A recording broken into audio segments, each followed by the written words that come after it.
Днес ще разрушим всяко зловещо влияние, което се е скрило в дома ти. Всяка невидима стрела, която носи раздори, болести, страх и смущение, ще бъде унищожена в името на Исус. Не си попаднал на това видео случайно.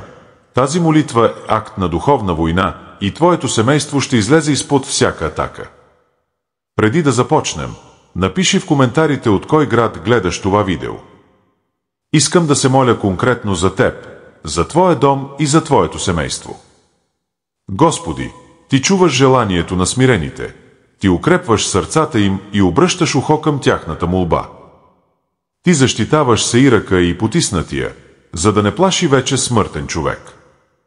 Псалм 10, 17 и 18 стих. Този псалм разкрива Бог, който не е безразличен към болката. Бог, който се намесва, когато духовната неправда се опитва да завладее дома. Той чува вика на потиснатите и днес той ще действа в твоя дом. Злото не винаги влиза с отворени врати. Понякога е достатъчна само една пролука, една незараснала рана, една задържана обида, един подхранван страх. Така много семейства започват да бъдат атакувани. Врагът изстрелва своите стрели и те се появяват като спорове, отчуждение, студенина, тревожност. Всичко започва тихо, докато не се превърне в ежедневие на страдание. Но днес ти си тук, за да прекъснеш този цикъл. И не си сам.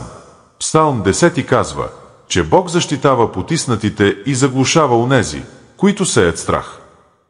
Когато се молиш с вяра, нещо се движи в духовния свят. Няма значение колко силна е атаката. Когато кръвта на Исус покрива твоя дом, никакво зло няма власт. Днес няма просто да се молиш. Ти ще издигнеш щит. Ще заявиш с вяра. В моя дом само Божия дух има власт. Никаква тъмна сила няма да остане.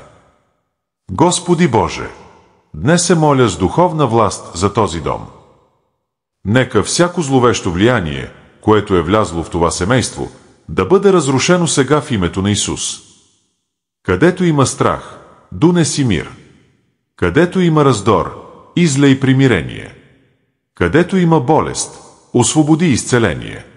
Където има тъмнина, донеси светлина. Аз изповядвам над това семейство закрилата на кръвта на Исус. Всяка врата, всеки прозорец, всяка стена, нека бъдат запечатани с Твоето присъствие. Никаква стрела от врага няма да остане. Нито един дух на разединение, бедност или натиск няма да има власт. Господи, изпрати Твоите ангели над този дом. Промени атмосферата. Премахни всяка духовна тежест.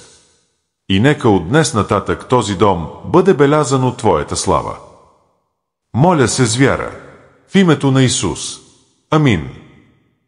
Ако тази молитва докосна сърцето ти, абонирай се за канала, натисни харесване и я сподели с човек, когото обичаш. Тук ние се молим за теб всеки ден и ти никога повече няма да се чувстваш сам.